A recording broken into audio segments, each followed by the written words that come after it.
hand. And that's precisely why you see so many Republicans get mega cucked and talk about this shit as though it's like a good thing. When you rule for 70 years, you inevitably have highs and lows. We have talked about the Queen's life, legacy, and family. Let's now talk Thank you, Zero Stress Tag, for the 5 about the get the subs. controversies. First, the regressive family culture. Honestly, this was bound to happen. You cannot put a medieval institution in the 21st century, and if you do, there will be contradictions. In the Queen's case, she battled a lot of these contradictions. Diana and Charles were clearly not in a happy relationship. Their extramarital affairs were on most front pages, but the Queen ignored it, trying to brush all the toxicity under the carpet. In fact, the whole family preferred... That's pretty funny. I did not think the Indian news anchor was going to start off with Princess Diana's extramarital affairs. I literally did not think that that was the first point that there's like a lot of history leading up to that. Definitely did not think that that was the first point that was coming. I was like, okay, that's the first one.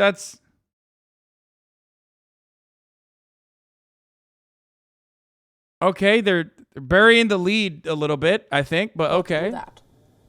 Diana would later speak about how she contemplated suicide, how she felt alone in the family. And that really boils down to the Queen herself. As the head of the family, it was her responsibility. Almost 2 decades later, history repeated itself, this time with Meghan Markle. She said she faced discrimination and loneliness in the... Still don't understand why we're talking about Meghan Markle after Princess Diana. There is more to it. Will they get to what the British Empire did in India? I don't know. I guess everyone in India knows that already, so that's the reason why they're talking about like the TMZ shit. The family, all the pressure, all the expectations. It became too much for her to handle. What was the result? She and Prince Harry chose to resettle in the United States. Both these episodes reveal a larger problem with the family. They are torn between happiness and so-called notions of duty. Another issue many historians talk about is the Queen's refusal to apologize for the past. She has indeed admitted colonial crimes. She has also visited sites of British excesses, but she has stopped short of apologizing for them. In hindsight, should she have done so? After all, the British Empire was not some benevolent institution. It was ruthless, racist. Oh, really interesting. Why is the coverage like this? Very interesting that the coverage on Indian news is dramatically different. They're not saying that the British Empire was a benevolent institution.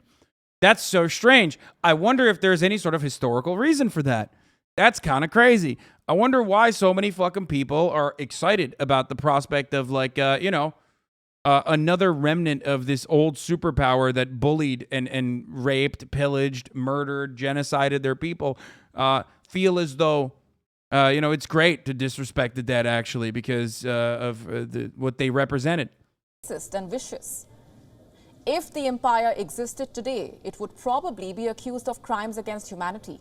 No, it wouldn't. Because guess what? America.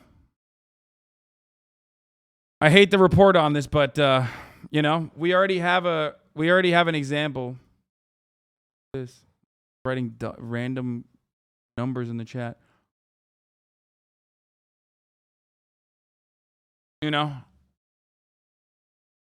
America. It's perfect, unfortunate counter to that narrative. Let me give you some examples. The Jallianwala Bagh massacre, the Bengal famine, the Mau Mau uprising in Kenya. All of these could easily be prosecuted at any tribunal. But the Queen never apologized for any of it. She may not have been directly involved in these, but she was the modern face of the institution responsible. Yep. So perhaps an apology was necessary. Yep. During her 70 years on the throne, Queen Elizabeth II was considered a passive monarch. She never interfered in British politics, but recently there was a worrying report. The Guardian reported that the Queen lobbied to change a proposed law in 2021. This is what I wanted to talk about more today. Her domestic involvement in domestic British affairs and what that meant. Now, why did she do that? The law would have forced the Queen to disclose the scale of her assets. Also, this is the right of center media, and even they fucking hate it. This is the hog news of India, not leftist or liberal media, by the way. Of course they hate it. I mean, of course. They were subjects. All her shareholdings, real estate, everything. So the Queen allegedly sent her private lawyer to get an exemption.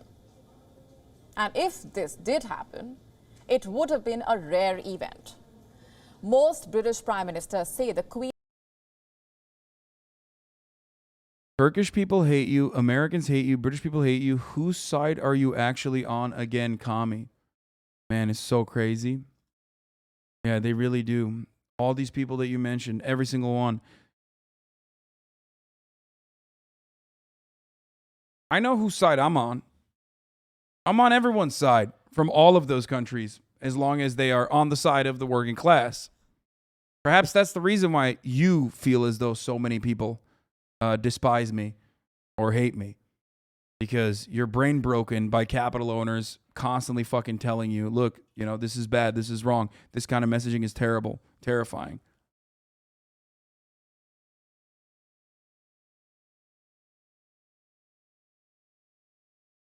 Except for at the top of the hour, where the British crimes against humanity pale in comparison, crime that I subject everyone to. That's when I get a lot of hate. At the top of the hour, there's a 6-second ad break. Now, if you no longer want to see those ads, well, then the trick is simple. All you need to do is subscribe, which you can do for $5 or for free. Which Prime is free? As long as you have an Amazon Prime account connected to a Twitch account. Right. You can also get gifted a sub if you're lucky.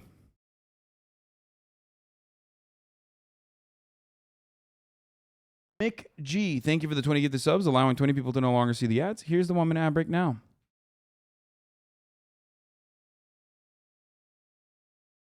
The Queen never interfered in legislation. She did everything that the government asked her to do.